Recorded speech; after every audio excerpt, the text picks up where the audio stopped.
नमस्कार, द नगरी न्यूज की खास पेशकश खबर दिन भर में आपका स्वागत है। मैं हूं दीक्षा शर्मा। चलिए रुक करते हैं निर्मल की बड़ी खबर की ओर। राजस्थान सरकार द्वारा राजधानी जयपुर में बुधवार 10 दिसंबर को आयोजित प्रवासी राजधानी दिवस कार्यक्रम को लेकर सियासत गर्मा गई है। प्रदेश के आर्थिक विकास और सांस्कृतिक विरासत को वैश्विक मंच पर आगे बढ़ने के उद्देश्य से आयोजित इस कार्यक्रम में बड़ी संख्या में व्यवसायियों, निवेशकों और प्रवासी राजस्थानी समुदाय को आमंत्रित किया गया था। लेकिन कार्यक्रम स्थल पर खाली कुर्सियों की तस्वीरें और वीडियो सामने आने के बाद राजनीतिक बयानबाजी भी तेज हो गई है। कार्यक्रम में देश विदेश से कई दिग्गज कारोबारी पहुंचे थे। इसके बावजूद अपेक्षा के अनुसार भीड़ दिखाई नहीं दी। इसी को लेकर राजस्थान पीसीसी चीफ अध्यक्ष गोविंद सिंह डोटासरा ने सोशल मीडिया पर एक वीडियो पोस्ट कर सरकार को कटघरे में खड़ा कर दिया है। राजस्थान के हनुमानगढ़ जिले में एथेनॉल फैक्ट्री निर्माण को लेकर लंबे समय से सिमर रहे किसानों के विरोध ने बुधवार को हिंसक रूप ले लिया।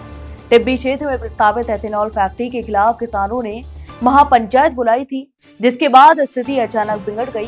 प्रदर्शनकारियों ने निर्माणाधीन फैक्ट्री में आग लगा दी और 10 से अधिक वाहनों को भी आग के हवाले कर दिया।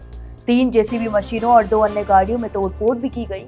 स्थिति नियंत्रण से बाहर होती देख पुलिस ने लाठीचार्ज किया और भीड़ को इधर उधर करने के लिए आंसू गैस के गोले भी दागे। कई जगहों पर पुलिस और किसानों के बीच तीखी झड़प हुई। हिंसक प्रदर्शन में कई लोग घायल होने की जानकारी सामने आई है। इस दौरान क्षेत्र के विधायक अभिमन्यु पुनिया भी मामूली रूप से घायल हो गए, जिन्हें प्राथमिक उपचार के लिए अस्पताल ले जाया गया।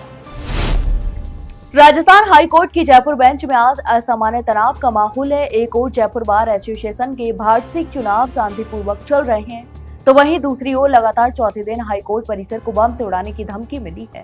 सुबह होते ही धमकी भरे कॉल और संदेशों ने सुरक्षा एजेंसियों, वकीलों और प्रशासन को भारी अलर्ट पर ला दिया। सुबह 8 बजे से मतदान शुरू हुआ और हाईकोर्ट परिसर में बड़ी संख्या में वकील अपने मत अधिकार का इस्तेमाल करने पहुंचे। लगातार मिल रही धमकियों को देखते हुए सुरक्षा व्यवस्था को अभूतपूर्व रूप से मजबूत किया गया है।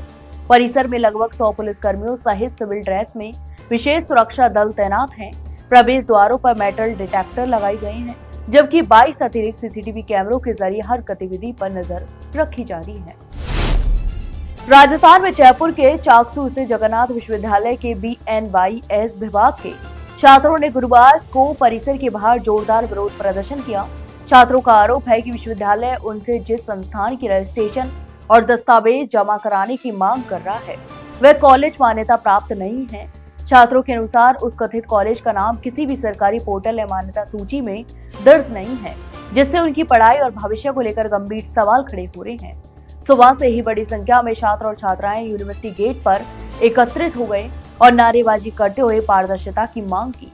छात्रों ने आरोप लगाया कि विश्वविद्यालय प्रशासन ना तो संबंधित कॉलेज के वैध दस्तावेज दिखा रहा है और न ही स्टाफ की जानकारी साझा कर रहा है।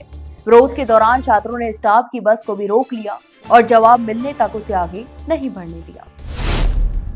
राजस्थान इन दिनों कड़ाके की सर्दी की चपेट में है। बुधवार को राज्य के कई हिस्सों में न्यूनतम तापमान में तेज गिरावट दर्ज की गई, तो वहीं अलवर, जालौर, बाड़मेर और प्रतापगढ़ में रात का पारा नीचे उतरा, जबकि नागौर, फतेहपुर, माउंट आबू और सीकर में तापमान 5 डिग्री सेल्सियस से भी ऊपर कम रिकॉर्ड हुआ। लगातार गिरते तापमान ने शेखावटी और मारवाड़ क्षेत्रों में जनजीवन को पूरी तरह प्रभावित कर दिया है। सुबह और शाम ठंडी हवाओं के कारण लोगों के घरों से बाहर निकलने में भी परेशानी हो रही है। मौसम विभाग के अनुसार फिलहाल इस तेज सर्दी से राहत की उम्मीद नहीं है। गुरुवार और शुक्रवार को भी प्रदेश भर में कड़ाके की ठंड जारी है।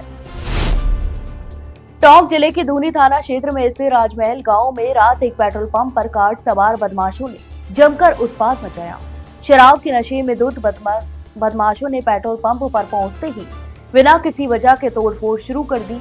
इस दौरान उन्होंने पंप पर कार्यरत सेल्स कर्मियों से मारपीट की और उन्हें जान से मारने की धमकी भी दे डाली। इस घटना के तुरंत मौजूद कर्मचारियों ने बताया कि कार सवार युवक पहले बहाना बनाकर बहस करने लगे और अचानक गालियां देते हुए बवाल भी शुरू कर दिया। इसके बाद उन्होंने पंप के कांच, मशीनों और काउंटर के सामान पर हमला कर दिया। तोड़फोड़ की वजह से पंप पर मौजूद अन्य लोग भी दहशत में आ गए और कई कर्मचारी अपनी जान बचाने के लिए इधर उधर भाग निकले। डीडवाना के कोट मोहल्ला निवासी और सुखदेव प्रसाद व्यास के बेटे गोविंद व्यास को अखिल भारत वर्षीय दादीज ब्राह्मण महासभा में महत्वपूर्ण जिम्मेदारी सौंपी गई है। समाज सेवा में उनकी सक्रिय भूमिका और संगठन के प्रति निरंतर निष्ठा को देखते हुए महासभा ने उन्हें राजस्थान प्रदेश मंत्री के पद पर मनोनीत करने का निर्णय लिया है। इस नियुक्ति की पुष्टि महासभा की ओर से जारी आधिकारिक पत्र के माध्यम से की गई है। महासभा के राष्ट्रीय अध्यक्ष सहित सभी पदाधिकारियों ने गोविंद व्यास को इस महत्वपूर्ण दायित्व के लिए शुभकामनाएं दी। तो वहीं संगठन ने अपेक्षा व्यक्त की है कि व्यास महासभा के सिद्धांतों, अनुशासन और सामाजिक लक्ष्यों को ध्यान में रखते हुए पूरी ईमानदारी तथा निष्ठा के साथ अपनी भूमिका निभा सकते हैं।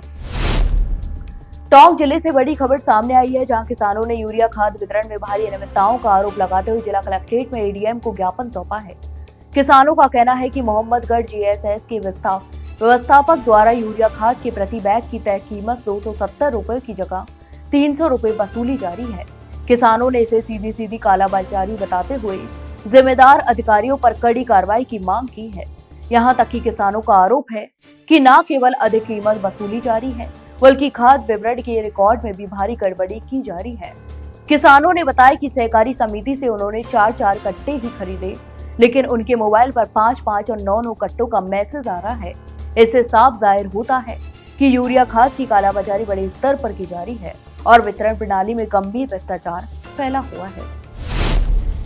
अजमेर जिले के किशनगढ़ क्षेत्र में गुरुवार सुबह एक बड़ा हादसा होते होते टल गया। अराई से किशनगढ़ आ रही राजस्थान रोडवेज की एक बस में अचानक जोरदार धमाका होने से यात्रियों में अफरा तफरी मच गई। यह घटना नया शहर गर्ल्स स्कूल के बाहर हुई, जिसके बाद पूरे इलाके में दहशत का माहौल बन गया। तो वहीं यात्री के अनुसार तेज आवाज के साथ अचानक बस के साइलेंसर में बड़ा ब्लास्ट हुआ। धमाके की आवाज इतनी तेज थी कि बस में बैठे कई यात्री अपनी सीटों से उछल पड़े। कुछ सेकंड में ही बस के डिब्बे में घना धुआं भरने लगा, जिससे यात्रियों का दम भी घुटने लगा और बस के भीतर चीख पुकारें भी मच गईं। स्थिति बिगड़ने पर यात्रियों में दहशत फैल गई। अलवर के प्रसिद्ध पर्यटन स्थल सिलीसेट झील में इन दिनों बेहतर खतरनाक ट्रेंड देखने को मिल रहा है। यहाँ झील के किनारे धूप सेकने के लिए बाहर निकलने वाले मगरमच्छों के बेहद नजदीक जाकर युवक वीडियो और सेल्फी बनाते नजर आ रहे हैं। कई वीडियो सोशल मीडिया पर वायरल हो रहे हैं, जिनमें युवा मगरमच्छ को छूते हुए और उसके पास बैठकर रील बनाते हुए दिखाई देते हैं। यह लापरवाही किसी भी समय बड़ा हादसा बन सकती है। मगरमच्छ देखने में भले ही स्थिर दिखते हों, लेकिन वे कुछ ही सेकंड में तेज हमला कर सकते हैं। ऐसे में युवाओं का इतना पास जाना और छूने की कोशिश करना उनकी जान के लिए गंभीर खतरा पैदा कर रहा है। तो ये थी दिन भर की तमाम बड़ी खबरें। कल फिर आपके साथ रूबरू होंगे, तब तक के लिए नमस्कार।